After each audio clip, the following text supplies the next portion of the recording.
Venez avec nous à la découverte de l'usine de Beauport. L'histoire de ce site remonte au début du 19e siècle, juste après l'abolition de l'esclavage, et s'achève dans les années 90. Pendant ses 100 ans d'activité, Beauport a été le poumon économique du Nord Grande Terre. Mais avant tout, l'usine de Beauport, c'était le sucre et la canne.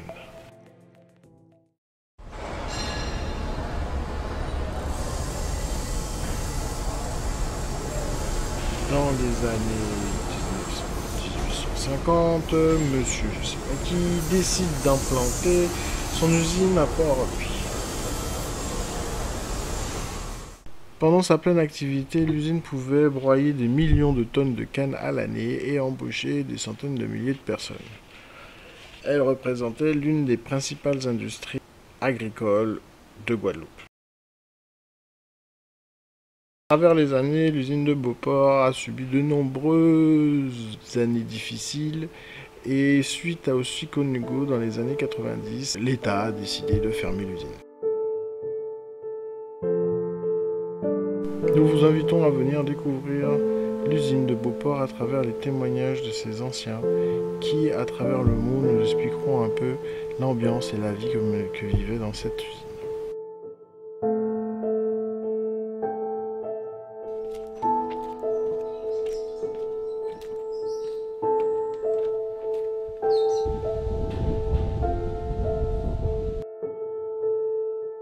Je suis arrivé à Beauport en 1969. Mon parcours, j'ai été ouvrier, ajusteur, tourneur, friseur, donc je fabriquais des pièces. Ensuite, j'ai été élève chef de carreau. À ce moment-là, c'était celui qui englobait toute l'usine en tant que responsable. J'ai évolué et je suis devenu chef de carreau, donc responsable de l'usine en entier. Depuis l'entrée de la canne jusqu'à la sortie du sucre. Chimela ça, c'est une truc à point pour nous aller travailler en dedans atelier là.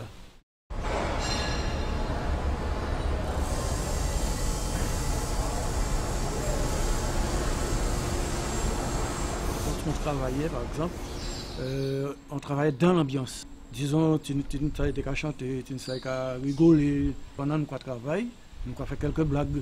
Donc, et ça a déroulé convenablement. Si par exemple, à un travail, une fin avant l'autre, il a dit bon, ben, on a aidé monsieur. Et d'ailleurs, travail ensemble, on a lié nous à une amitié qui était très intéressant.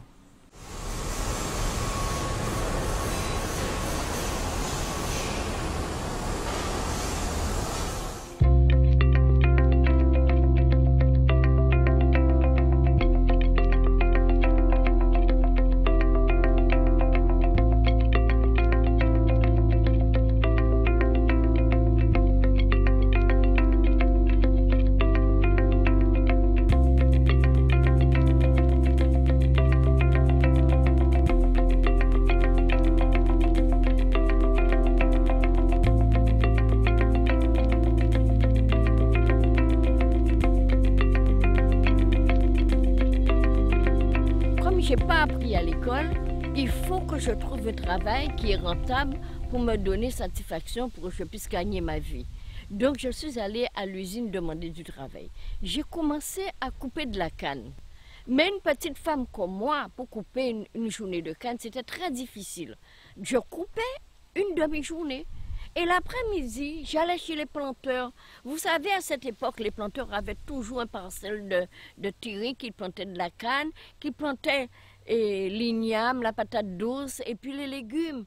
Tout était cultivé de façon qu'ils trouvent à manger pour donner à leurs enfants. Donc l'après-midi, ils prenaient des travailleurs pour faire attacher de la canne. J'allais faire une demi-journée. Ensuite, vers les années 65, 66, 67, j'ai dû rentrer derrière le cannebière pour pouvoir aller travailler pour faire 8 heures de temps. Tout ça pour vous dire, le combat que les femmes menaient avant, c'était vraiment des femmes solides, des femmes travailleurs qui voulaient élever leurs enfants.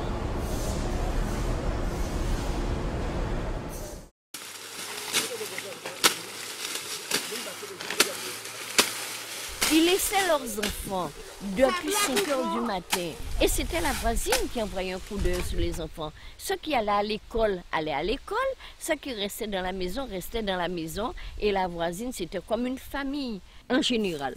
Je coupais de la canne au début, ensuite, l'hivernage, j'allais mettre de l'engrais. On commence à mettre de l'engrais à 5h30 du matin. Des fois, il est 15h de l'après-midi, on n'a pas fini. Donc tout ça pour vous dire, durant l'hivernage, on avait du travail. Tant qu'il y avait du travail jusqu'au mois de novembre, on travaillait. Au début de la récolte, parce que la récolte commençait en février, on vient s'inscrire. S'il y a un désistement dans l'équipe qu'il y avait avant, il te prend, il te dit d'accord, viens. Mais s'il n'y a pas, il te dit en remplaçant, tu seras un remplaçant. Mais il va toujours te donner du travail. Tu vas toujours travailler.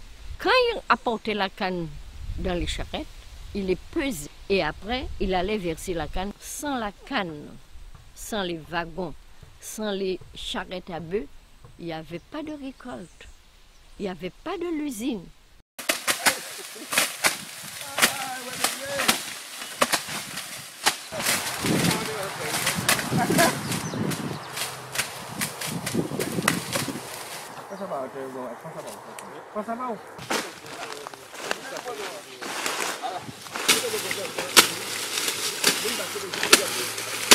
On est en train de couper de la canne pour planter des parcelles qui étaient en mauvais état.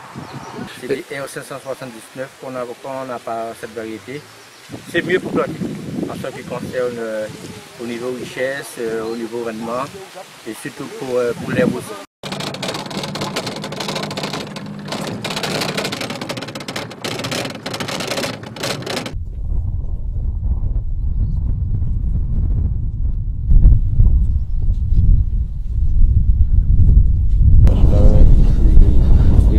Des cannes qu'on met dans les rangs, et des cannes coupées à la main, ça va plus vite.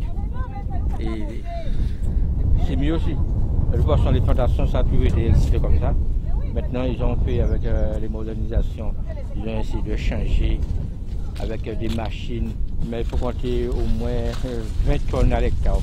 Je ne dis pas que c'est pas bien, mais c'est beaucoup de cannes à l'hectare. Normalement, en plantation normale, avec des cannes coupées à la main, manuelle, il faut monter 10 tonnes à l'hectare. Il y a une différence de 10 tonnes. Quand c'est coupé mécanique. La différence aussi, c'est que, vous voyez, il y a des personnels, des gens qui travaillent. Et on a besoin de ça. Les gens ont besoin de ça. Ici à Beauport, la CICADEC, le directeur, il fait tout. Il fait tout son possible pour donner du travail dans le Nord, aux jeunes, aux plus anciens.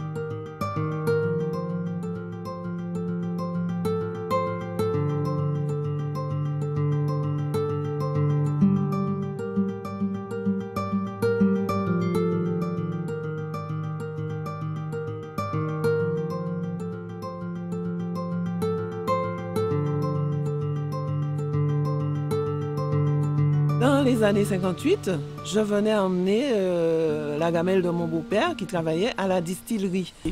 Et je venais le voir, je voyais le bassin avec toute l'eau qui montait, ça faisait comme des jets d'eau, c'était beau. Il y avait toute une allée d'amandiers à côté. Quand j'arrivais avec son repas, je trouvais mes amandes déjà cassées qui m'avaient préparé pour que je mange. C'était trop beau ça.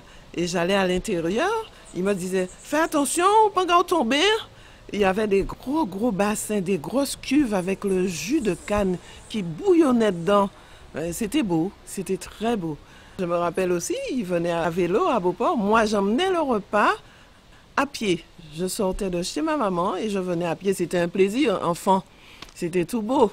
Je redescendais avec lui le soir quand son quart était fini. À 8 heures, je m'asseyais derrière lui à vélo et on rentrait à la maison.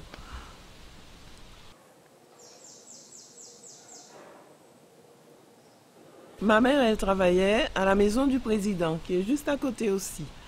Elle faisait le ménage et ne voulant plus aller à l'école, j'étais à Bainbridge en ce temps-là, en 67. Et maman m'a présenté aux religieuses qui ont été d'accord pour m'accepter avec elle. L'ambiance était bonne, les enfants étaient agréables aussi. Il y avait des enfants de tous bords. Je partais dans la voiture de l'usine qui venait récupérer les enfants, qui étaient les enfants d'ouvriers de Beauport. On partait avec lui à Port-Louis au niveau de l'école à 8 heures. Et nous avions différentes stations où on les ramassait. Le monsieur qui conduisait la voiture, c'était monsieur Hector Mozart. On l'appelait Toto. Il était très gentil. Et nous emmenions notre petit monde ici, des enfants de 3, 4 ans et 5 ans. Quand j'avais ma semaine où je ne venais pas avec le car de l'école, je montais à vélo à Beauport. Et j'arrivais ici le matin à 7h moins le quart. On avait la maternelle petite et grande section. Les enfants apprenaient à lire, à compter, on avait des comptines, on avait des disques vinyles, des 45 tours. C'était très beau avec des chansons. Et c'était des enfants agréables, filles et garçons, qui m'appellent toujours, même malgré leur âge de 50 ans passés, qui me voient et m'appellent maîtresse. Ça fait rigoler.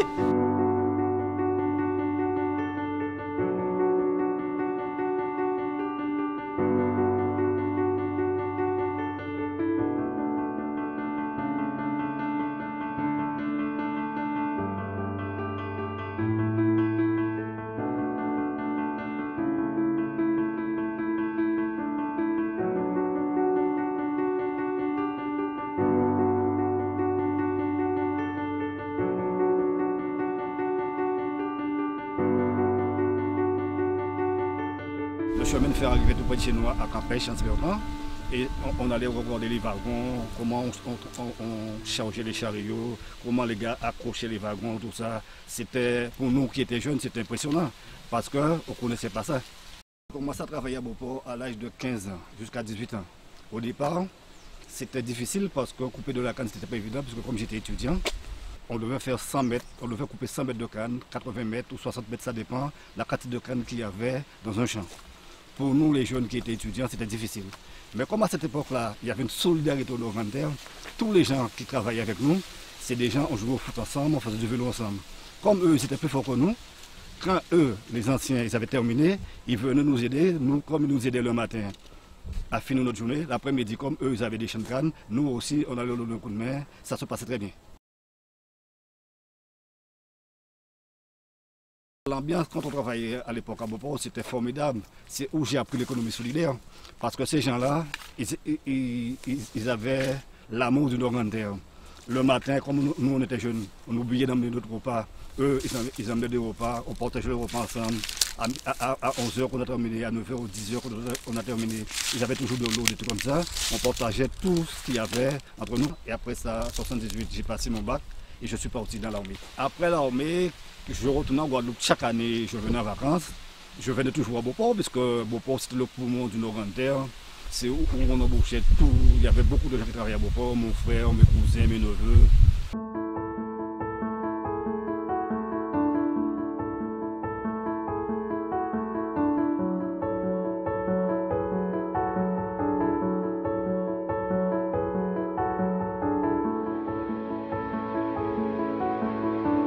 Il y avait une ambiance, il y avait une convivialité.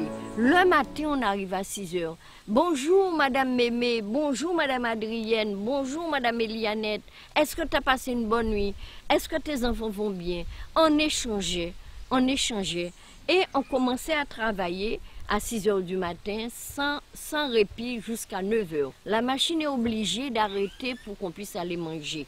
Et quand on va manger, moi, si je n'ai pas eu le temps d'acheter quelque chose, je vais trouver ma voisine à côté. Dans l'équipe de 9 femmes, celui-ci me dit « Ah, j'ai emmené du pain avec du poisson frit. Ah, j'ai emmené un morceau de pain avec de la morue. » Eh bien, on échangeait. Il y avait une ambiance.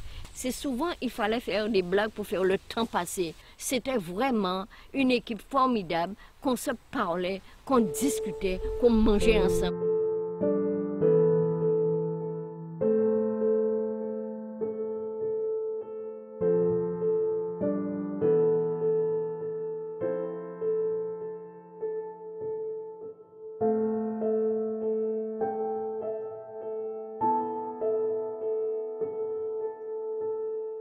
C'était une ville dans une ville. Cela veut dire on avait tout ce qu'il fallait à Beauport au lieu de se rendre jusqu'à Port-Louis. On avait déjà le dispensaire, il y avait le médecin, il y avait l'église où on faisait la messe, il y avait une buvette.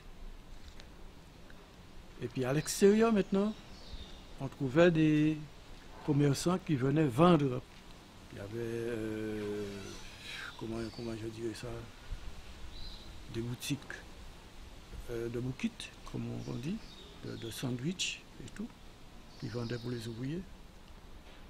Il y avait des gens qui venaient de Pointe-à-Pitre vendre de la toile aussi.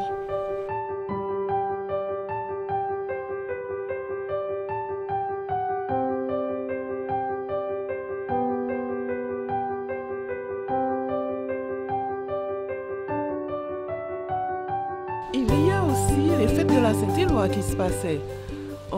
Les enfants venaient avec nous pour chanter, pour danser à la Saint-Éloi. Ça nous est même arrivé, je me rappelle, d'aller à la distillerie, danser pour les ouvriers de la distillerie. On les avait mis au matador avec des vêtements traditionnels du Madras et les petits garçons avec un chapeau de paille et une canne en main. Et qui dansaient Belle Matador, aïe aïe aïe, Rimérin, c'était très beau, les ouvriers étaient contents. Ça mettait une petite fraîcheur. Comme je vous disais, on faisait danser les enfants, mais les nonnes aussi faisaient un petit pas de danse, même si elles ne savaient pas vraiment comment ça se passait. Mais c'était bien. Avec mes collègues aussi, on s'entendait bien. Comme tout le monde, on rigolait. On avait nos heures de gloire, de rigolade. Il y avait beaucoup plus de vie à Port-Louis. Beauport aidait beaucoup. Il y avait des ouvriers d'Anse-Bertrand, du Moule, de Mornalo. Port-Louis vivait avec Beauport. Et puis quand il y avait la récolte, de janvier à juillet, là, ce n'était pas comme maintenant. Il y avait la poussière de la canne qui descendait. Et puis quand c'était la fête de Port-Louis, les gens voulaient déjà que ça s'arrête. Les gens n'étaient pas contents, mais c'est ça qui faisait Port-Louis, qui faisait la vie. Et ça arrivait aussi qu'on ait la petite poussière qui rentrait dans l'œil. C'était pas charmant, mais ça nous emmenait chez l'ophtalmo quelquefois. Mais tout ça faisait le charme de Beauport.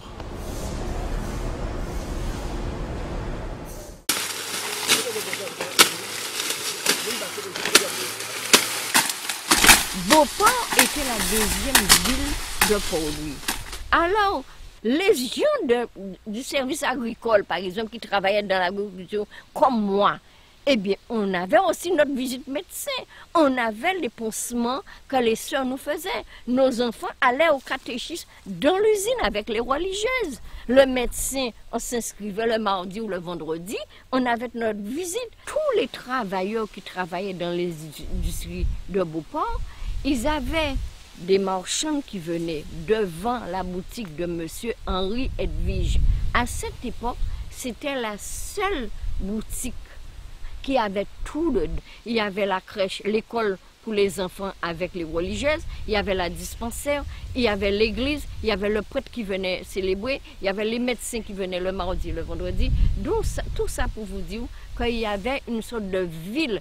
Mais quand par exemple c'était la fête de la Saint-Éloi, c'était réservé que pour les gens industriels, puisque c'est eux qui fêtaient la Saint-Éloi. Le service agricole était tout à fait à part, mais tout le monde travaillait pour l'usine de Beauport.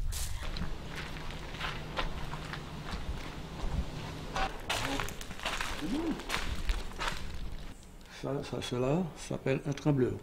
À force de trembler comme ça, là, qui poussait le sucre jusqu'à l'élévateur. Voilà, maintenant.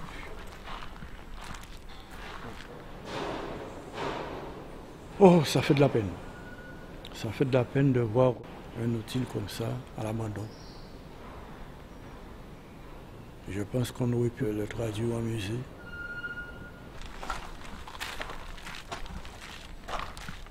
4 chaudières, 3 petites et une grosse. Alors donc il y avait 3 15 bars et un de 20 bars. Voilà, tu peux avoir quand même un petit peu ensemble. Là c'est les moulins.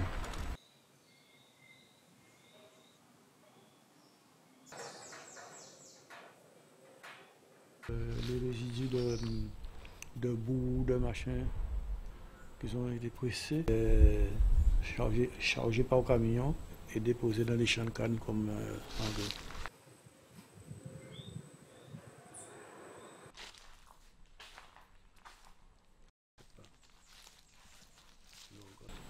On avait le son de la fermeture de l'usine depuis 1981. Et on a tout essayé en comité d'entreprise, dans un syndicat et tout. On a tout essayé pour pouvoir la garder. On a quand même réussi à la garder jusqu'en 90. Mais malheureusement, l'État n'a pas voulu. Mais ce qui a quand même précipité la fermeture de Beauport, c'est le cyclone Hugo.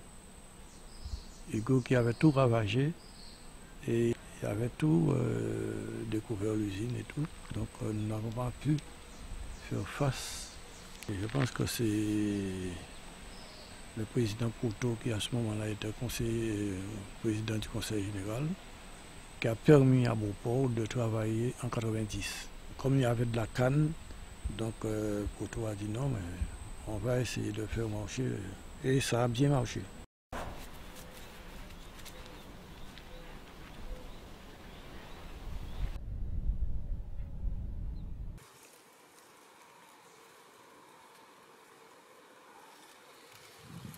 Quand ils ont décidé réellement de fermer Beauport, eh bien c'est la désolation. Il y a une chose que je vais vous dire. 90, quand ils ont dit qu'ils vont fermer, les paysans, avec les travailleurs industriels, ils ont décidé d'aller rencontrer le préfet. À cette époque, c'était le préfet Brousse. Je suis allée en délégation avec eux pour pouvoir poser des questions à cette préfet pour lui demander pourquoi vous fermez l'usine de Beauport. On a besoin de l'usine de Beauport. C'est la désolation dans le Nord Grande-Terre. Il m'a répondu, Madame, l'usine de Beauport n'est plus rentable, ça fait combien d'années?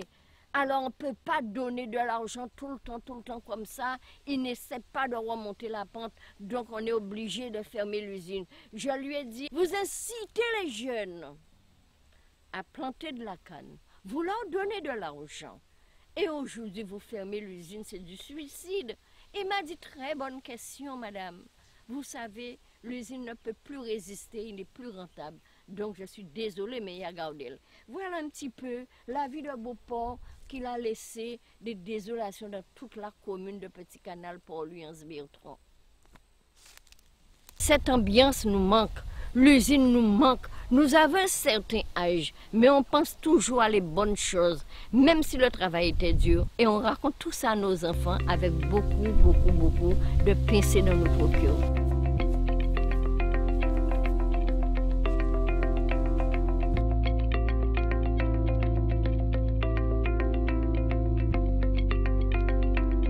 Nous espérons que vous avez apprécié le témoignage émouvant de nos anciens.